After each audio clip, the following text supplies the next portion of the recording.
Morning. Good morning. Take 3. Good morning.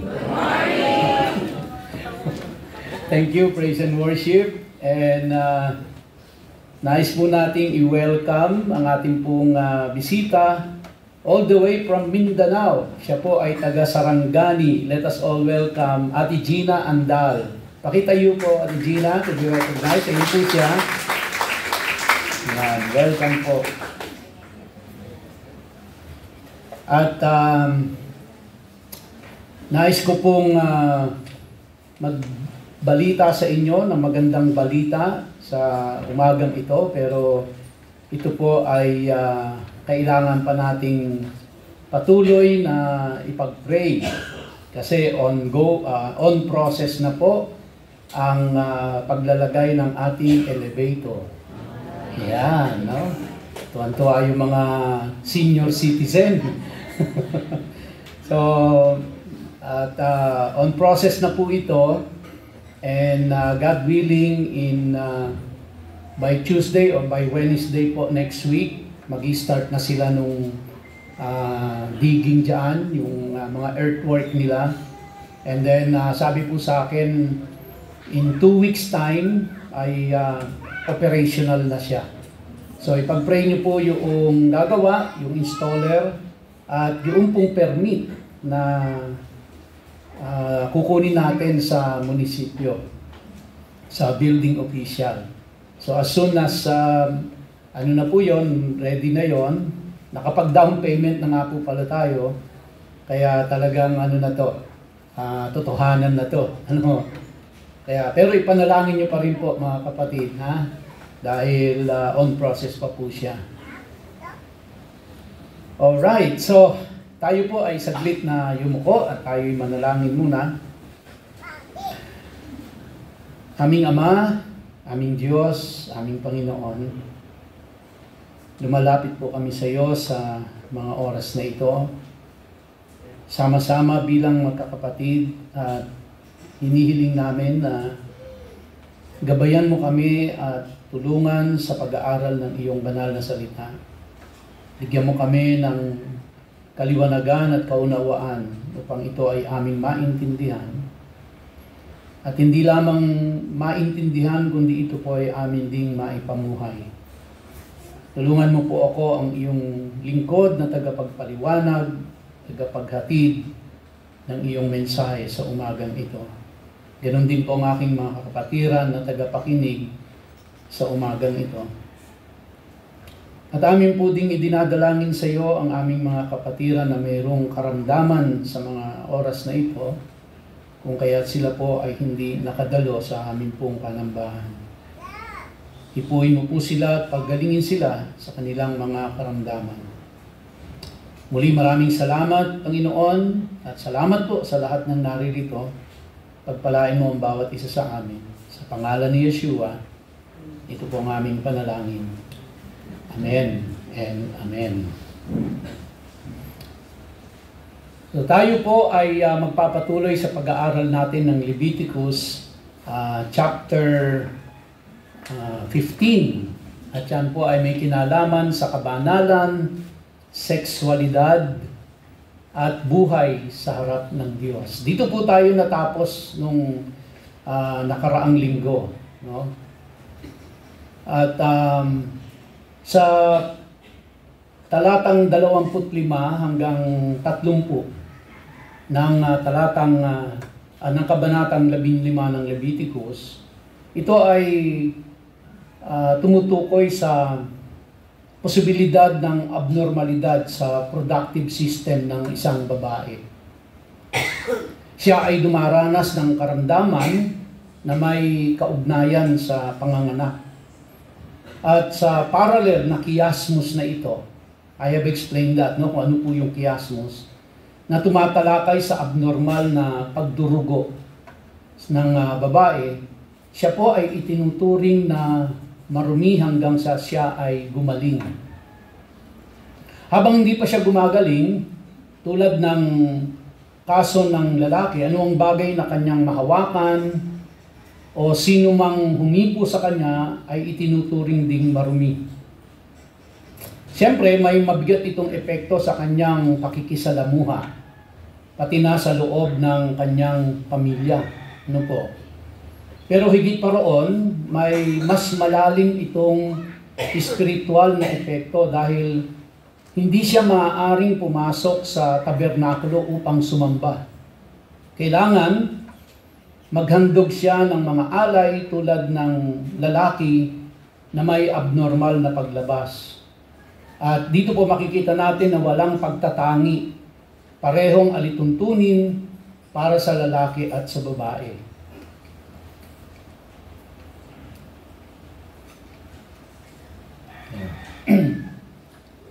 Sa mga talatang 28 naman po hanggang 30 or verses 28 to 30, makikita natin na laging may pag-asa.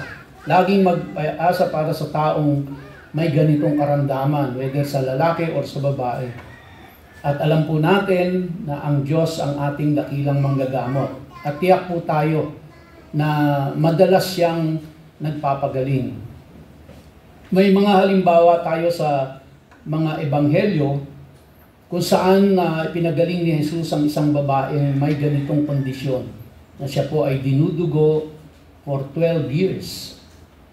At hinipo niya ang marumi at ginawa niyang buo. Ganyan ang gawa ng ebanghelyo. Ang sira ay maaaring muling maging buo. Pero habang hindi pa tayo ginagawang buo ng ebanghelyo, lahat ng ating nahahawakan ay nagiging marumi. Hanggat sa tayo'y mapagaling at mapatawad, hindi tayo makakalapit sa tabernakulo kung tayo po ay nabubuhay doon sa kanilang kapanahunan. Kaya't imagine ninyo, 12 years na hindi po inalaw na makasamba yung babae. 12 years. Ngunit darating ang araw na ang lahat ng pinatawad ay magiging ganap at buo.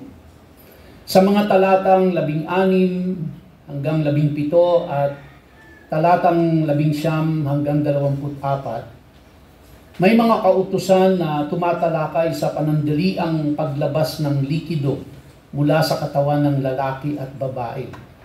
At ito po ay sa konteksto ng sexual na layunin. Ang panandaliang paglabas ng similya sa lalaki ay tinatalakay sa talatang 16 hanggang 17. Ito po ang sinasabi rito.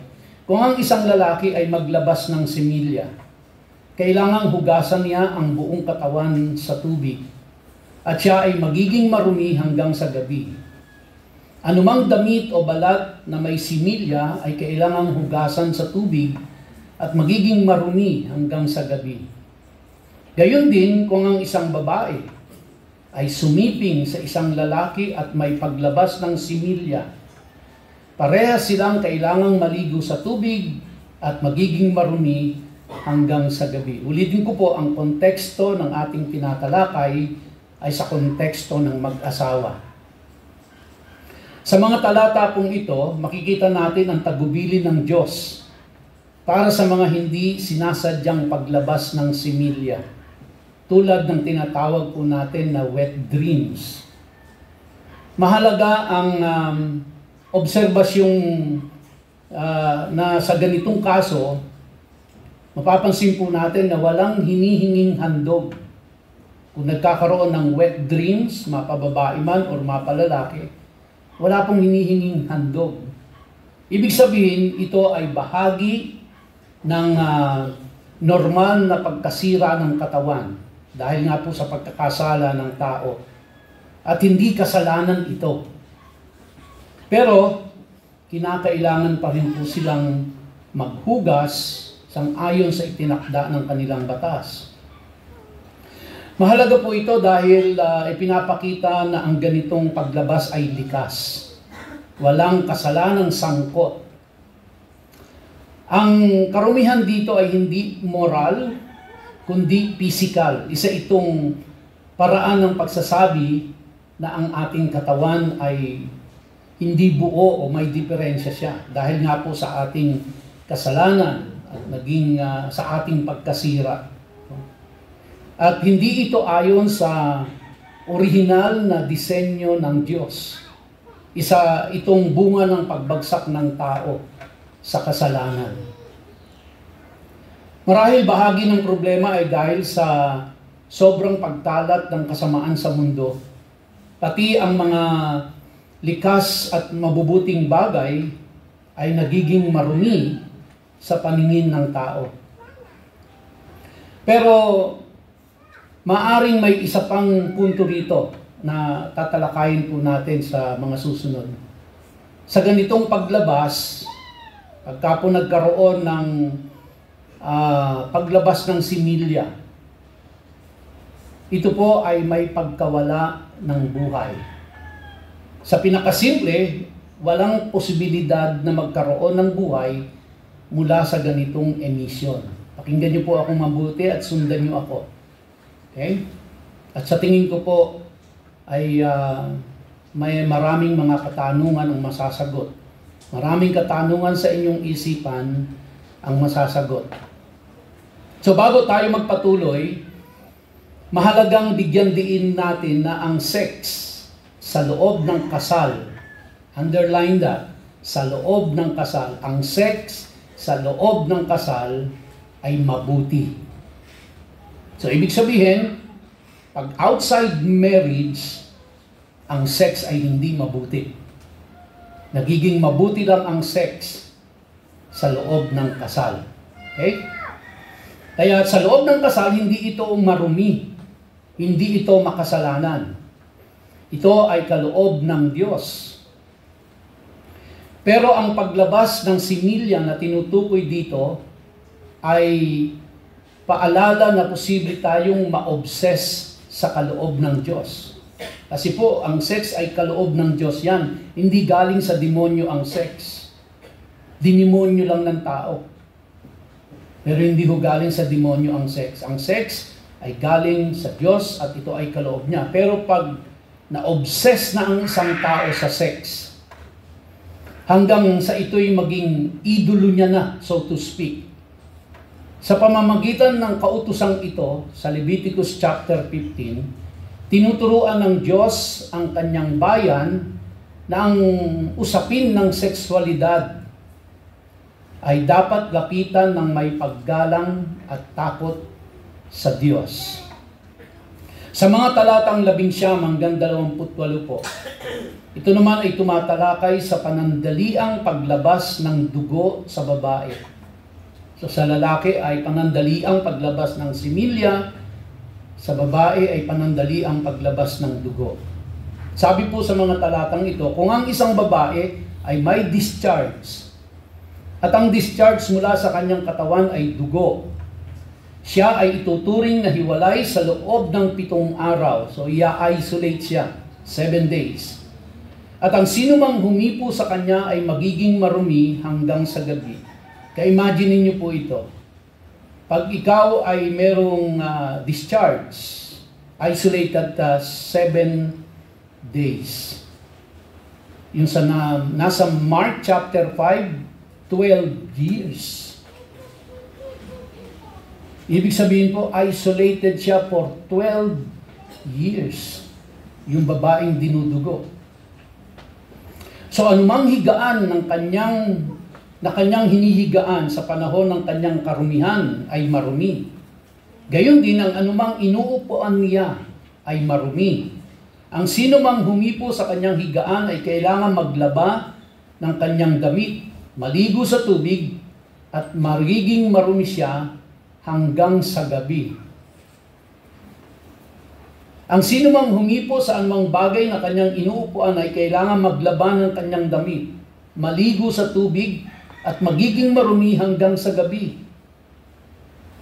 Kung may bagay sa kanyang higaan o inuupuan at ito'y nahipo, ang humipo ay magiging marumi hanggang sa gabi. Kung ang isang lalaki ay sumiping sa kanya habang siya ay marumi, ibig sabihin habang siya po ay merong discharge at siya ay nakipagtalik, siya ay magiging marumi sa loob ng 7 araw at ang bawat higaan na kanyang higaan ay marumi. Now, imagine niyo po, again, yung babae na dinudugo for 12 years. Hindi siya pwedeng hipuin, hindi siya pwedeng humipo, iiwasan siya, isolated siya for 12 years. Hindi siya pwedeng pumunta sa tabernakulo para sumamba. Hindi siya pwedeng maghandog. So ang bahaging ito ay tumutugma sa ikalawang bahagi po ng kiasmos, kung saan itinakda ng kautusan ng Diyos kung paano dapat tratuhin ang isang babae sa panahon ng kanyang buwanang dalaw. Mahalaga po na pansinin na pareho ang alituntunin para sa lalaki at babae pagdating sa bodily discharge. Ito ay sumasalungat sa mga maling akusasyon ng ilan na ang Biblia ay laban sa kababaihan.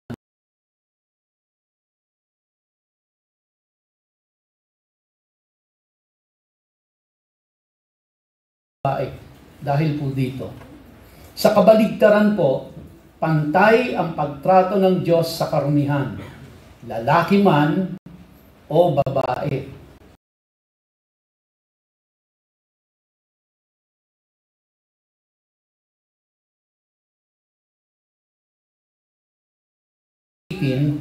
Ay nagpapakita ng respeto, dignidad, at malasakit sa babae. Isipin natin ito.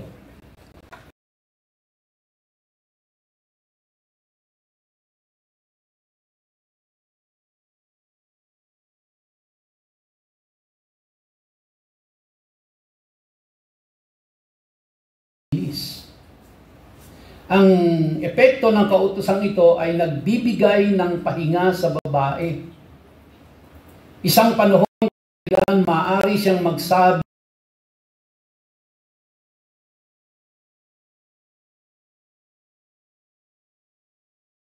pag may buwanang dalaw ang babae, hindi pinahihintulutan ng kanilang batas ng Diyos.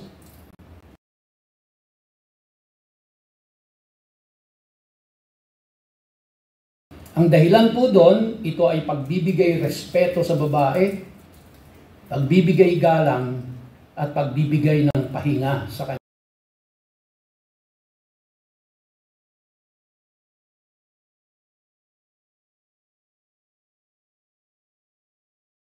Ay isang paraan. Kailangan po na may pagpipigil sa larangan ng sexualidad. Muli, ang usap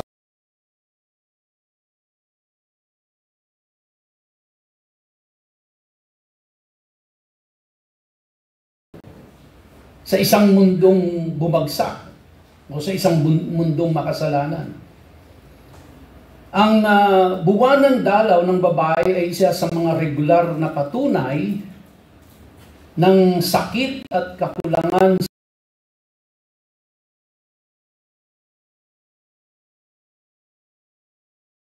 So mga lalaki, magpakita ng respeto at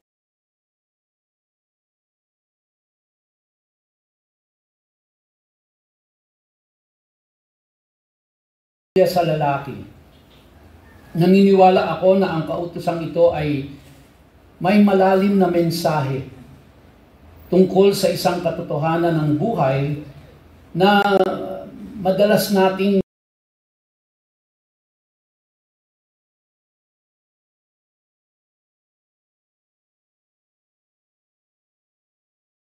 po ang buhay sa harapan ng Diyos. Kailangang itanong at sagutin ito ayon sa Biblia. Bakit may sex? Bakit ba may sex? Iba't nito, of course, ang kasiyahan sa pagtatalik ng mag-asawa, pero ang pangunahing layunin nito ay para sa procreation. Hindi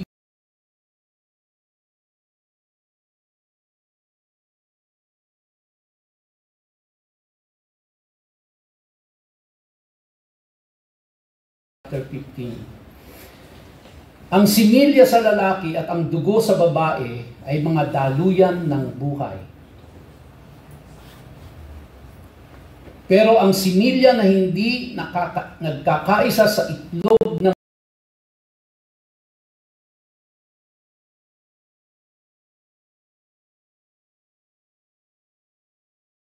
egg cell, no?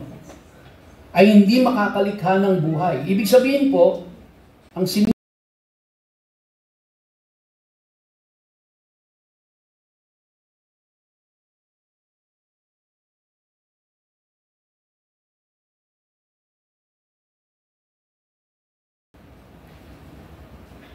yun po ang pangunahing dahilan ng sex, ang lumikha ng buhay. Kaya po,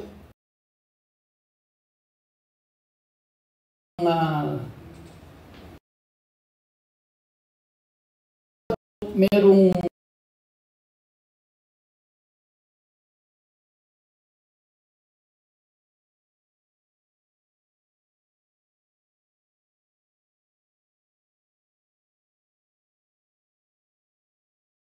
sabi po, ang dugong hindi nagbibigay buhay ay nagpaparumi sa banal na lugar. So, walang duda, ito ang isa sa mga dahilan kung bakit ibinigay ng Diyos ang kautusang ito.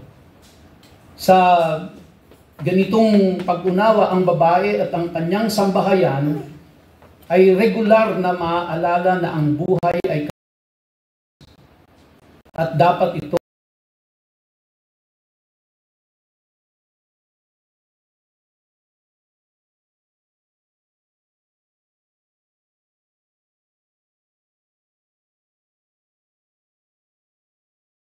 at hindi dapat tratuhin ng basta-basta.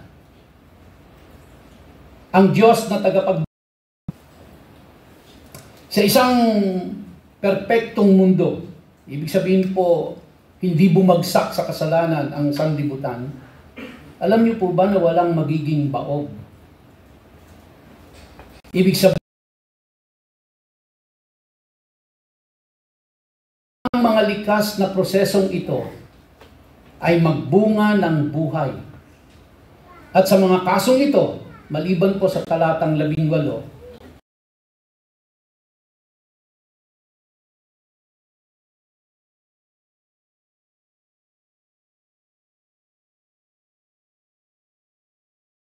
walang mabubuong buhay.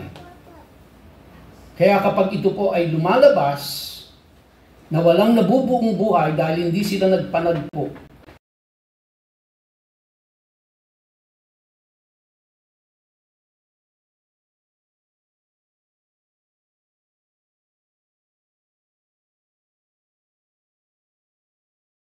similya, at ito ay nag-meet po sa egg cell ng babae, dapat may buhay na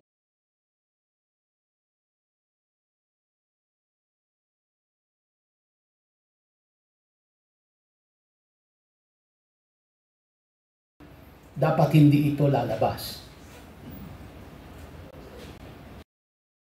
Marahil, dapat mas marami pa ang nakararamdam ng lungkot tungkol dito.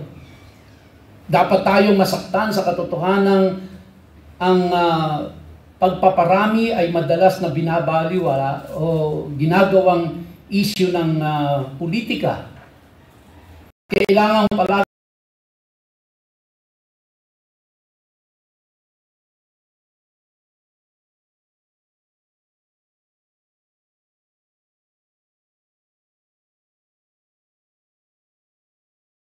kaya bawat babaeng Hudyo ay may pag-asang siya ang magdadala ng Mesayas.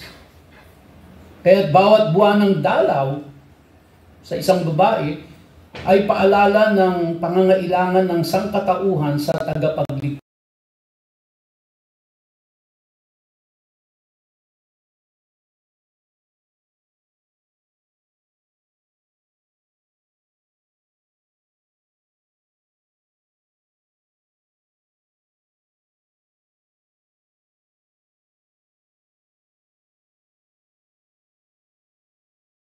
isip ng malalim na ipinagkakatiwala ng Diyos sa mga lalaki ang tungkulin magdala ng buhay sa mundo. At hayaan ninyong sabihin ko ito, kung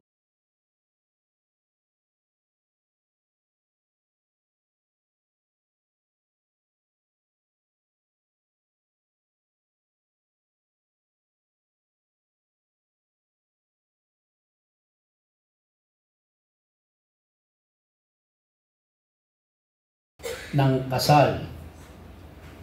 Kaya kung wala pong kasal, walang sex. Kung walang malilikhang buhay, dapat walang similyang lalabas. Sa ibang salita, kung gusto natin ng protektadong sex, kailangan nating mamuhay sa pagsamba ayon sa Biblia. At ang bunga nito ay ang pagpapahalaga sa kabanalan ng buhay.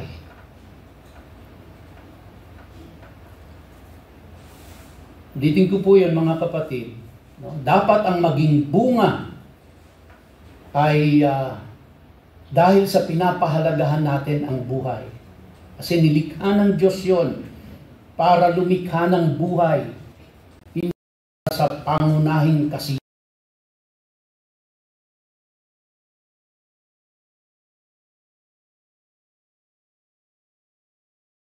Dapat mas malalim ang pagninilay natin sa paggamit ng mga kontraseptibo, ng contraceptives, kaysa sa karaniwang ginagawa ngayon. Ang katotohanan ng sexual na pagsamba, mga kapatid, ay makikita natin sa talatang 18. Kaya inilagay nito sa sentro ang pinagpalang pagsasama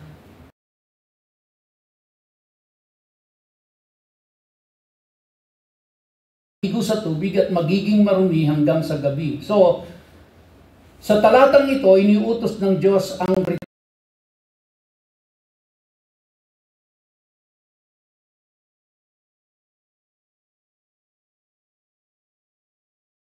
sa Leviticus chapter 12, hindi ito dahil sa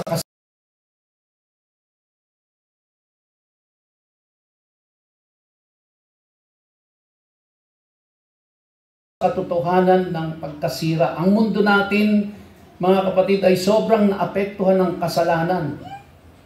Kaya kahit ang pinakamagandang kaloob ay hindi naganap gaya ng orihinal na disenyo ng Diyos. Sa pagsasagawa ng ritual na ito, ang mag-asawa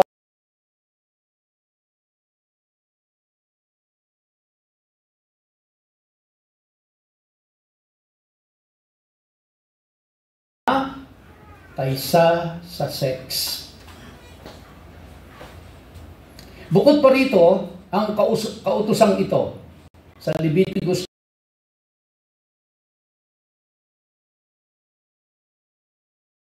ito ay idinisenyo upang alisin ang maling paniniwala tungkol sa sex.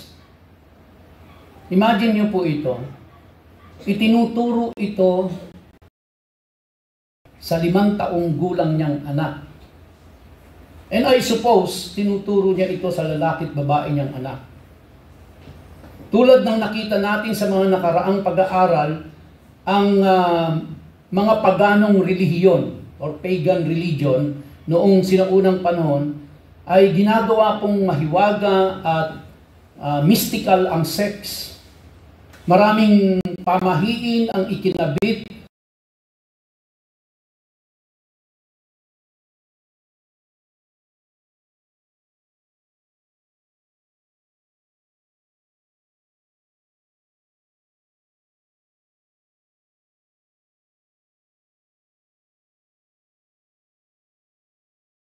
Rooker. Ang pagturing sa similya bilang marumi sa talatang ito ay nagpapakita ng malinaw na kaibahan ng relihiyon ng mga Israelita sa mga paganong relihiyon o sa Near East. Sa mga paganong relihiyon, pinaniniwalaan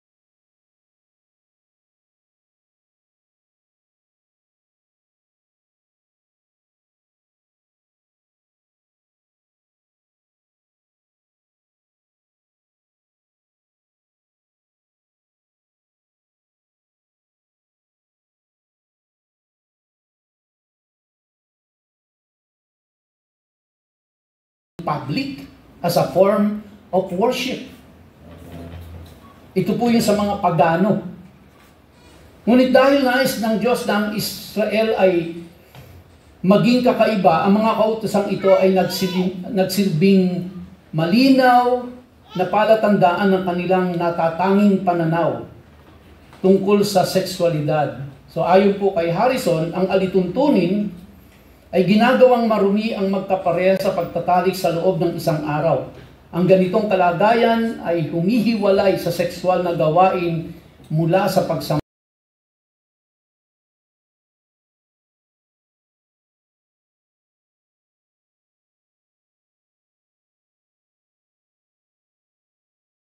ang bilin ng Diyos dito. Kasi yun ang dadatnan po nila pagdating nila sa promised land. Remember, nung ibinigay ito ng Diyos, sila po ay nandoon sa wilderness at papasok sila ng land of promise sa Canaan. At ito ang dadatnan po nila doon na ang sex ay form of worship.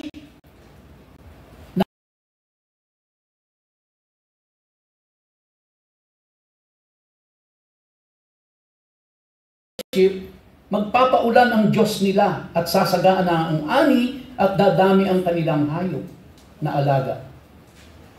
Ibig sabihin, sasagana sila.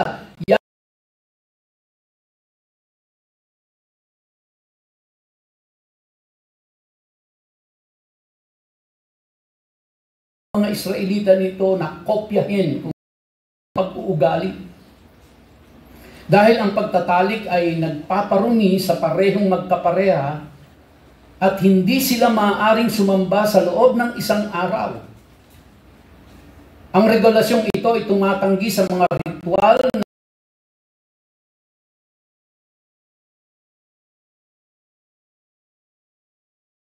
relihiyon sa Near East. Ginagawa rin itong mga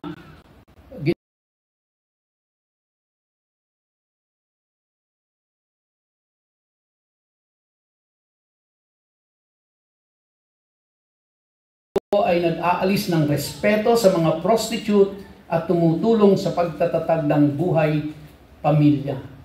Kasi nga po, kapag sila ay nagtalik, sila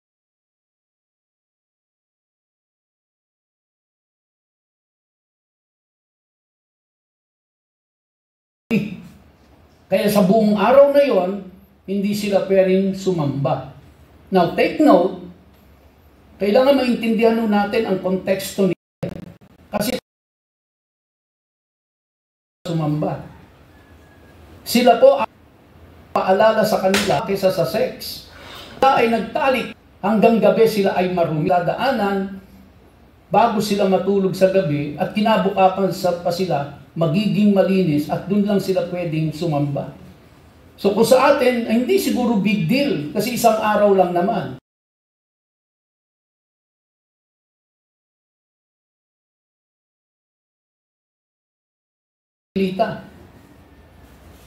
Na ang pagsamba at ang pagpunta sa templo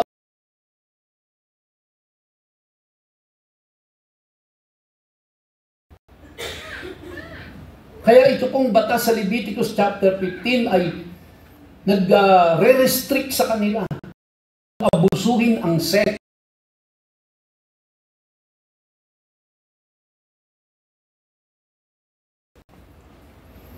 No?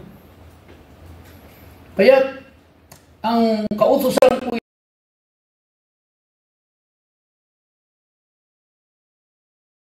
sex, kundi may isa pang layunin. Pinipigilan nito ang pag-aasawa sa mga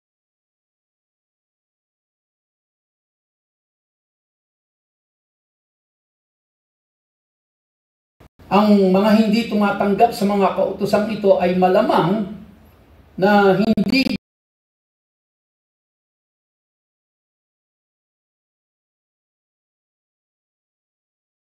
ang mga kautusan tungkol sa sexualidad ay nagsisilbing proteksyon ng Diyos para sa kanyang bayan habang tinutupad ang kanyang layunin. Let us put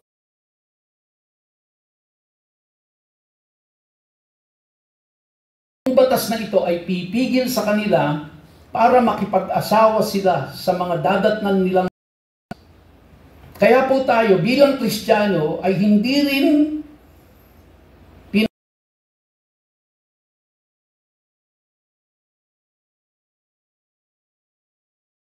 palatayang katulad natin. Now,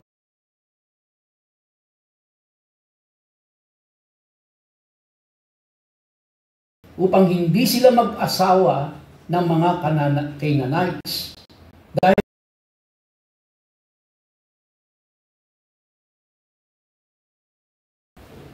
at malulubog sila sa kasalanan.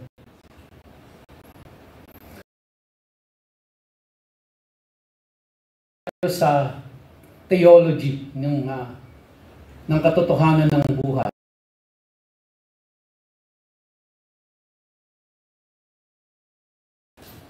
Ito po ay hihiwalay ninyo ang mga anak ni Israel mula sa kanilang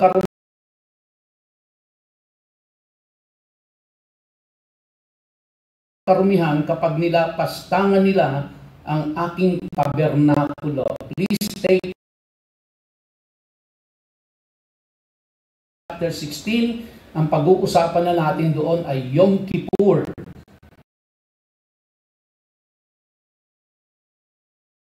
Chapter 15, lahat po ng tinalakay natin doon.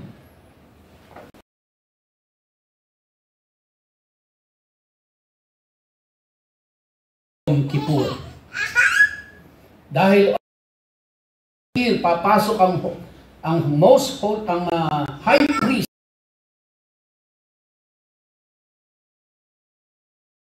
sila ng Diyos doon. Once.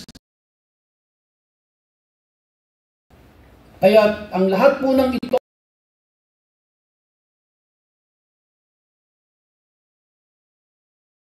later na ho yan. So,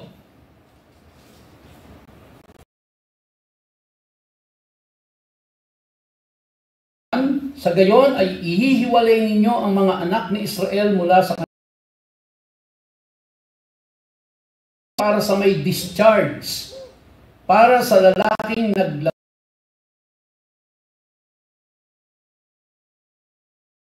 sa babaeng may karaniwang karumihan, para sa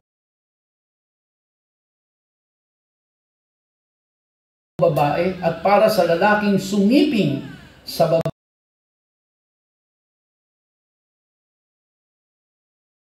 Hindi po yung prostitute sumiping sa babae.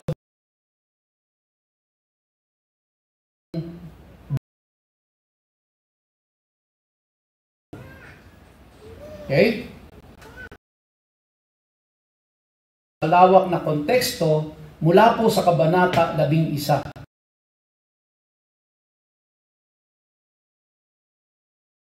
Ngayon ng Diyos ang mga kautusan ito bilang proteksyon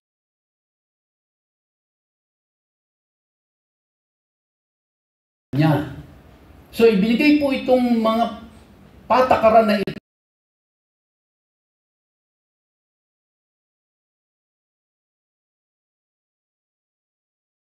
proteksyon para sa kanila. Dahil bakit po? Sila ng kamatayan nila.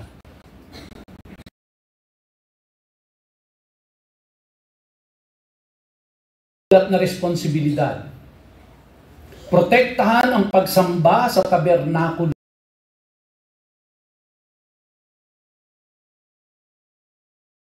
Ang toldang sanktuaryo mula sa pagpasok ng sinuman o anumang bagay na may karumihan.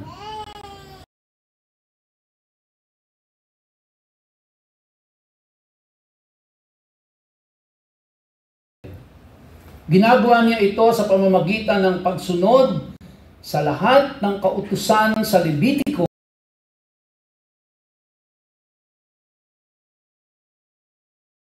kabanalan ng sanctuary. Ayon sa mga alituntunin ng Diyos at nangangahulugan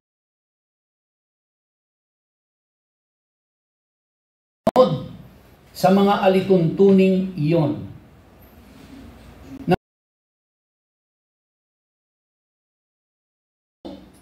Na may kaalaman at paninindigan sa mga utos ng Diyos.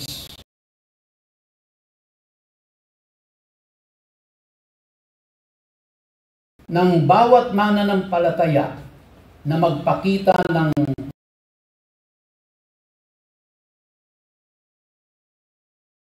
utos. So hindi pansinin na maraming sitwasyon sa kabanatang ito ay hindi malalaman ng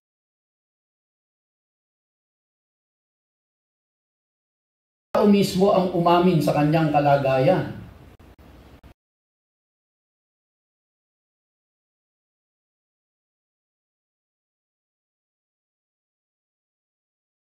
Talik at pumunta sa sanctuaryo. Paano malalaman ng priest na merong illegal discharge or sa babae? Kaya responsibility ng bawat isa. Ito itinuturo pa, 5 years old pa lang po yung anak. Malamang may ilan na magpapanggap na malinis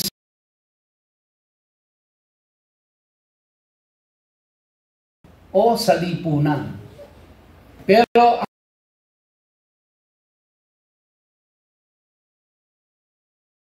palataya at may malinis na budhi sa harap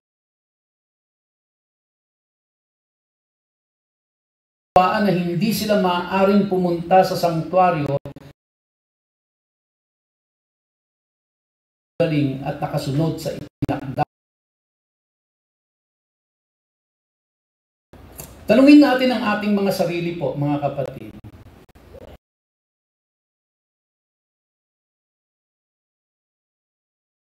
Ang kabanalan ng Diyos? I suppose yes.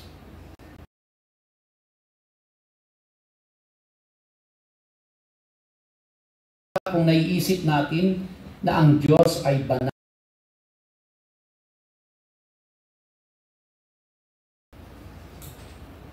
Mas mag-iingat kaya tayo na huwag mahawak. Ikaw ba ay marumi dahil sa internet, magazine,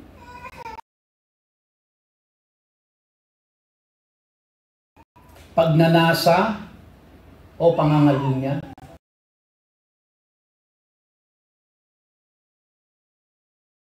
Kung nabuhay tayo nung panahon na yon at meron tayong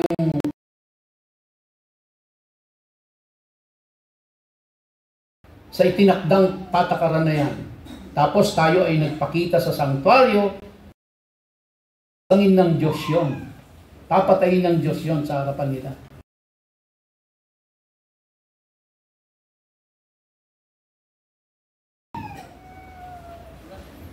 So, sa sexual na kawalan ng kapangyarihan, kung sabihin na ito, ang sex ay hindi makapangyarihan sa lahat. Take note. Sa lahat. Marami na tayong narinig na kasabihang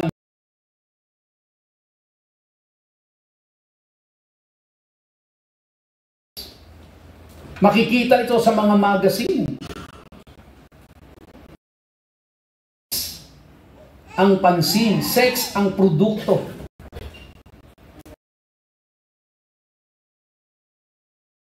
Benta ng kasinungalingan. At ang pinakamalaking kasinungalingan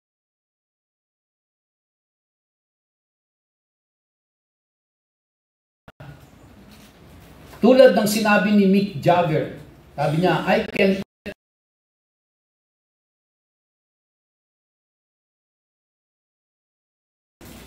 Ang sex ay nagyayabang ng higit sa kaya nito.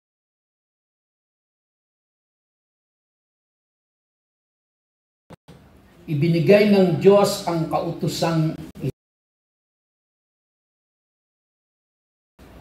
at mga magazine sa mga groceries po, may problema. Discussion po ako doon. Pagpasok mo doon sa mga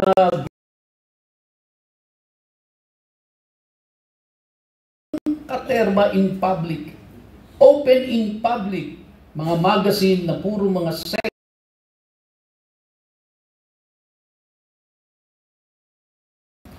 talagang aanuhin ka.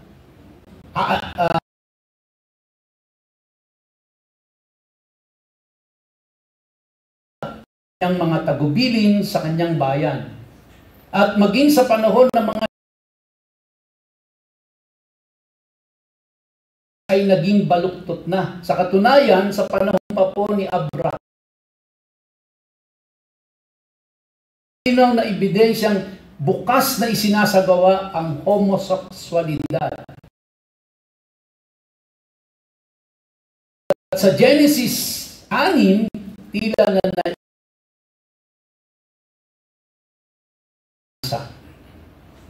ayon po sa mga archaeologists or mga sinaunang panahon, magkaroon ng masaganang ani, kailangan ritual. Kadalasan, kasama rito ang mga na pari na handang makipagtalik upang masiguro magiging mabunga ang iyong pananim. Minsan po ako yung napanood, talagang yung mga 13 years old, 15 years old, dito sa Pilipinas ito, inahayaan ng makipagtalik dun sa leader ng kanilang grupo, religious leader, dahil naniniwala silang yung leader nila ay Diyos. Yung mga magulang po naniniwalang nakikipagtalik ang anak nila sa Diyos. Dito sa atin yan. Dito sa atin yan. Alam niyo po, sa ilang bahagi ng mundo, karaniwan pa rin ito. Pero kung titingnan natin ang paligid, makikita natin na maging sa panahon natin ngayon, ang sex ay tila ginawang mahiwaga. Marami ang naniniwala na ang pinakamataas na karanasan sa buhay ay ang pakikipagtalik. Meron nung nauuso ngayon, ewan ko kung nasusubaybayan niyo po, yung merong mga sa social media, yung may mga guhit-guhit. Anong tawag nila dyan? Ewan ko kung aware kayo. Pag may lumabas sa picture na meron sila mga guhit-guhit na ganoon, bilangin niyo po yun. Ang ibig sabihin po nun, kung 5 yon, 5 beses na silang nakipagtalik sa iba-ibang tao. In social media. And they are proud of it. Lalaki, babae, mga teenager po ito. Alimutan ko po ang tawag. Baka may naalala nyo kung anong tawag dyan. Pinapakita po yan sa social media. Ngayon. Kaya, baka akala nyo, pag nakita nyo po yun sa Facebook, ay guhit-guhit lang ho yun. Pero yung pong guhit-guhit na yon ay nagsasabing sila ay may karanasan na sa sex sa iba't ibang tao. Lalaki, babae po ito, mga kapatid. So sa panahon natin, mga kapatid, ganito rin ang nangyayari. Ginagawang alamat ang sex. Kaya't kailangan po natin ang salita ng Diyos upang ibalik tayo sa realidad. Sa mundong punong-puno ng sex, ipinapakita ng talatang ito na may higit pa sa sex. Ang obsesyon sa sex ay pinipigilan ng kautusang ito. Kaya ganun kahalaga itong Leviticus chapter 15 na ito, mga kapatid. Ituro ninyo sa anak ninyo ito. Ang sex ay walang kapangyarihan dunasan ang sakit ng tao. Kailangan nating alisin ang maling paniniwala tungkol sa sex. Maraming ebidensya na ang kultura natin ay itinuturing ang sex bilang makapangyarihan sa lahat. So kung hindi po kayo kumbinsido, tanungin po natin ang mga sarili natin. Bakit laganap ang pornography? Bakit talamak ang prostitusyon sa bawat sulok ng mundo? Bakit naniniwala ang mga advertiser na sex sells? Pansinin niyo po, ang kinokomersyal, kunyari toothpaste, kunyari lang, no? Pero ang nagpe-present ng toothpaste, babaeng naka-bikini. So ano ang ibinebenta talaga? Yung toothpaste o yung sex? Bakit halos lahat ng palabas sa TV o pelikula ay may eksena ng pagtatalik? Karaniwan pa nga'y labas sa kasal. Hindi ba? Yun ang napapanood. Makikita si artistang ganito, si artista A, at si artista B, hindi mag-asawa pero nagtatalik, naghahalikan, nagyayakapan, nagpapakita ng mga ganito. And then susunod mapapanood nila, si A ay nakikipagtalik naman kay C, hindi kay B. Bakit tila normal na lang ang pagtataksil sa kasal? Meron po ba tayong statistics kung ilan na ang mga asawang naghiwalay dahil sa sex? Ang mga karaniwan po mapapanood natin, nagsasama, hindi kasal. Ang tawag nila, partner. Bakit patuloy ang pagtaas ng bilang ng mga AIDS? Hindi po bumababa yan. Dito lang sa atin. No? Bakit ang mga bansa ay matinding nakikipaglaban para sa karapatang patayin ang mga hindi pa isinisila? Just lately po, ilang sanggol ang natagpuan sa Baguio City na itinapon sa kanal. At kung hindi pa sapat ang mga tanong na ito, tanungin mo, bakit ang mga iglesia ngayon ay mas madalas nang nagtuturo kung paano magkaroon ng masarap na buhay sexual sa loob ng kasal? Oo, ang tinatanggap na paniniwala ng mundo ay ito. Ang sex ay nakakapagpasaya. At ito ang pinakamasarap na kasiyahan kahit panandalian lang.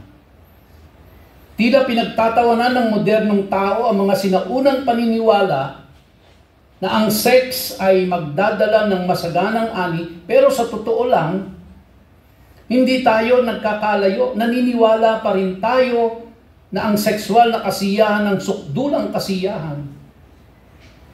Naniniwala pa rin tayo na ang walang limitasyong sex ay daan sa masaganang ani ng kasiyahan.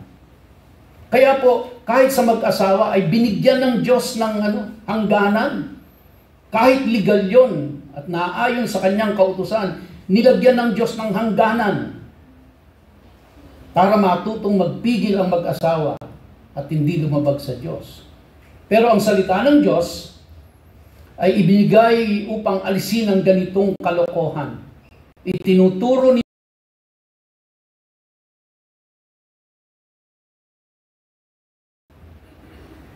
wala pong iba ang Diyos na tatlong persona na nararanasan po natin sa pamamagitan ni Kristo Jesus na ating Panginoon.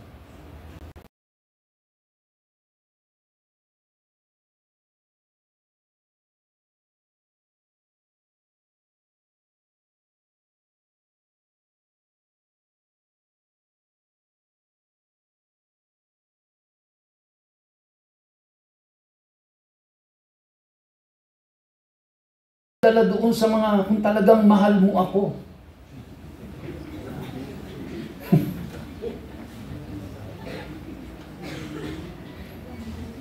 So ang kautusan po, ang kautusan ito, ang layunin ay upang bigyan ng tamang hangganan ang kaloob ng sex. Upang igalang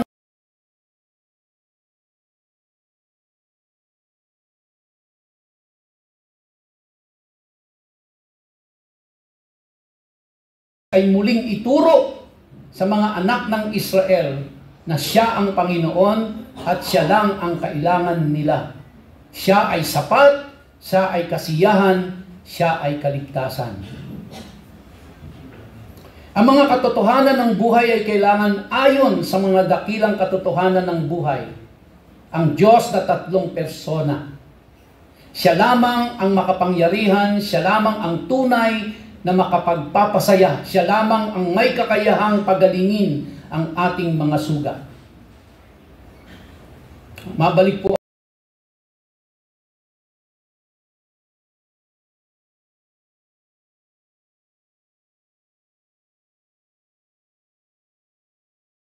12 na marumi.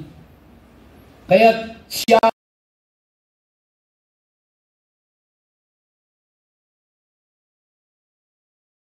years. Bagamat maaari pa rin siyang sumamba sa Diyos mula sa malayo, pero hindi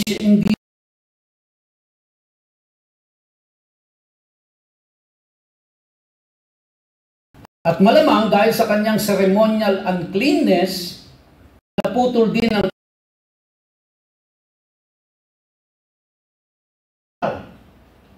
may sinag ng pag-asa na pumasok sa kanyang madilim na mundo.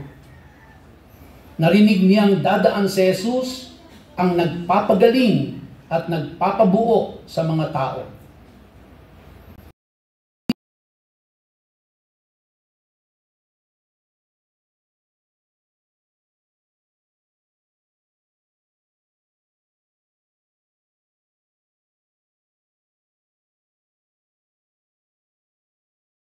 Lumapit ang babae at hinipo ang laylayan ng kanyang damit.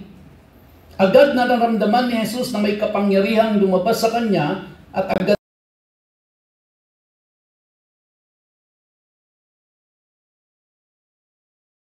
isipin mo ang panganib na kanyang hinarap.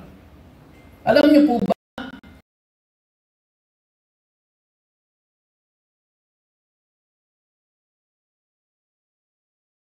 ng mga tao?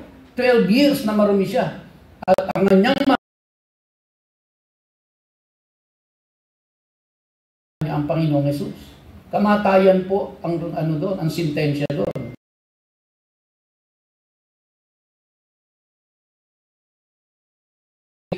Siya ay Diyos na nagkatawang tao. Ang resulta, ang babaeng marumi ay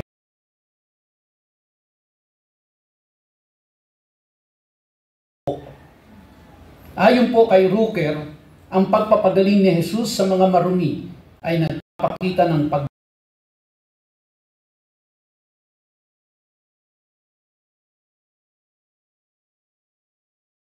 silang nalinis. Ipinapakita nito na hindi na sila makakahawa ng karumihan sa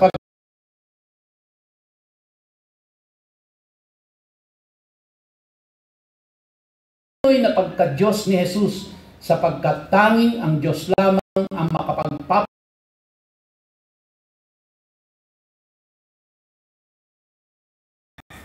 Isipin mo ang posibleng reaksyon ng mga tao sa paligid. Opinyon ng iba at pinarangalan ang kanyang pananampalataya. Kaibigan, narating mo na ba ang puntong alam mong ikaw ay marumi sa harap ng banal na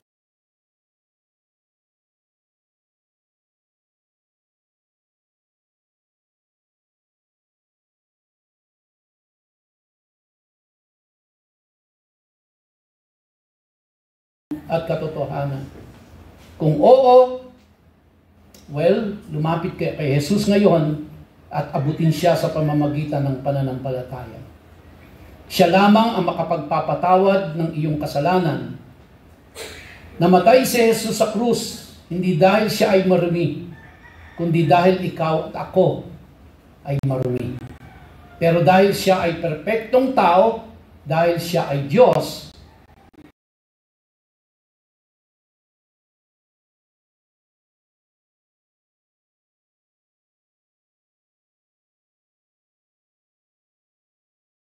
kasalanan. Ang kanyang ministeryong nagbibigay buhay at nagbabalik ng kabuuan ay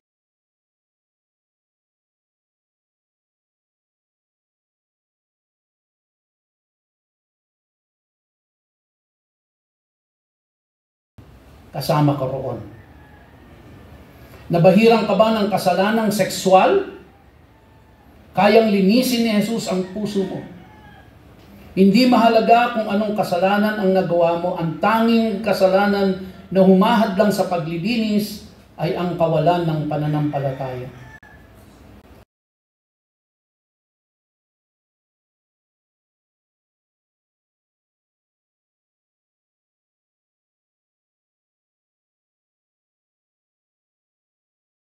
Ang sasabihin ng iba, ipahayag mo ang pangangailangan mo sa tagapagligtas. Pahalagahan mo ang pagpupuri sa Diyos higit sa at ikaw ay makasalanan o tayo ay makasalanan at nangangailangan ng tagapagligtas. Naway tulad